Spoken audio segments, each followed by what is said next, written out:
عشان حركونا هدوء تابلا وتدلنا وأنا فيديو مقالا أرجع ساقي تقبتسان إسنتي داوتشي سوفين ديما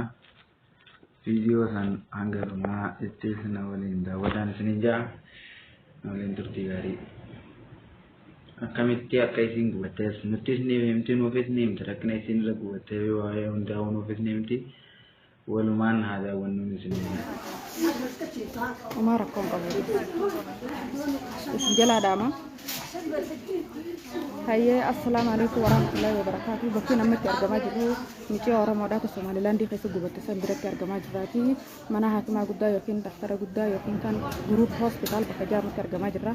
micii kana kun asumaan maqaan isii isinii kenchi ayyaantu maqaa kan ta'e daawwattoota keenyaaf akkasuma assalaamu alaykum warahmatullahi wabarakatuh obboleeyyan kiyya ilmaan Oromoo waqaaliif kajamaa fi jaalatamoota akka nagaa jirtanii lubbuu jirtanii nageenya rabbitti akkuma rabbii isin irraa jiraatuun isin jaa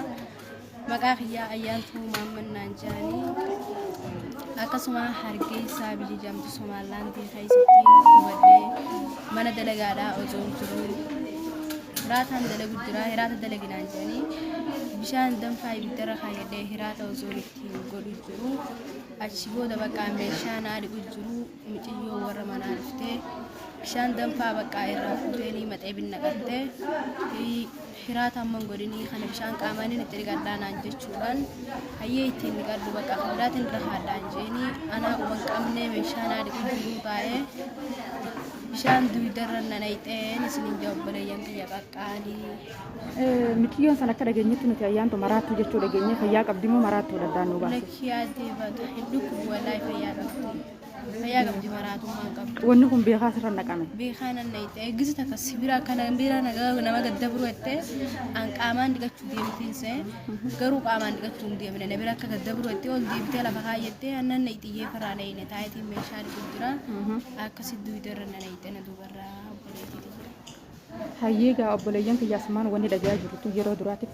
maraattuu yookiin kan nama fayyaa hin qabnetti ka dhageenye amma afaan isirraa dhageenyu waan bareedaa tokko nuuf ture asumaan insha Allah waan biraa wajjin deemnaa ayyaantu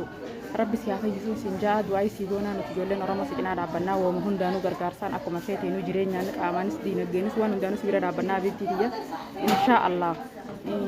akkasumaa taatee wanni biraa rakkoo qabaatis hin jirtu wal bira dhaabbannee nuti wal malee waan qabnu ni fayyita insha Allah si cinaa dhaabbannaa amin amin wallahi amin jazaar bisni afdal